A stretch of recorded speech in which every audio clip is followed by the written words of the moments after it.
Well, this morning I'm making track cleaners. I'll zoom in a little bit if I can go the right way.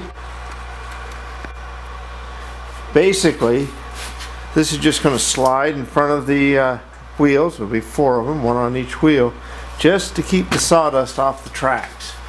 You've got to keep the tracks clean, or it'll build up on the rollers in the track and it'll start to lift, and then, well, that's not a good thing. So I'll show you how we do that.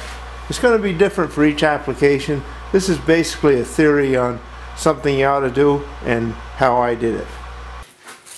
So it's pretty simple. Basically, I've made 4 2x2 squares. This is ABS plastic. I actually made one out of Delrin just to test it and see which works better. Delrin's a lot more expensive, so I don't want to use it if I don't have to. But this is just a block of ABS, which is pretty cheap, and a piece of 1/4 inch steel, which I've drilled. Will set right on the back of the ABS plastic. I'll tap 2 holes in that, and then it'll kind of set. I've got some long set screws, and this will just set so we can move on those set screws. I've oversized the holes so they're a little bigger than 1/4 inch. I'm using 1/4 inch set screws, so it'll have a little slop to it. So I'll finish up. I got 1 to finish up, and then I've got to tap these, and then that'll be it. Kind of short today. Alright, this is the last hole I need to drill. Let me get the converter going. First I'm going to drill with my center drill. Always I use that because a regular drill will walk and that won't. So we'll just hit it a little bit. Put the drill bit in.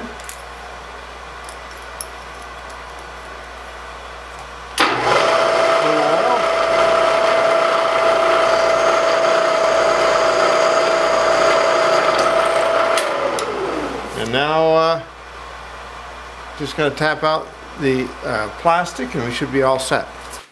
Another one of my favorite tools in the shop here is this old Atlas tapping machine. It's got an Etco tapping auto tapper. And I don't know if you probably can't see it, but I run 2-sided taps, not the 3 or 4-sided. Those are really homeowner taps.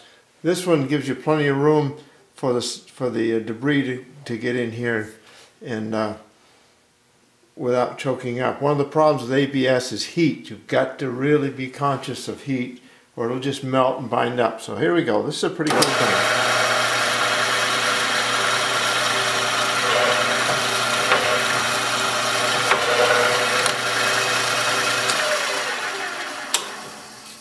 And this is what it looks like when it's done. These set screws will run down until they're just about level, and as it wears I can back them out. And we'll see how that goes. Right, my 4 track cleaners are in. See, they're kind of loose and sloppy. They're just set there, the 8 of them. I've got my anti-jump brackets in. I'm working on hooking up the drive. And that'll be just about it for all the major things, except of course the electrical wiring, which is a very major thing. So things are coming along pretty good on the old mill.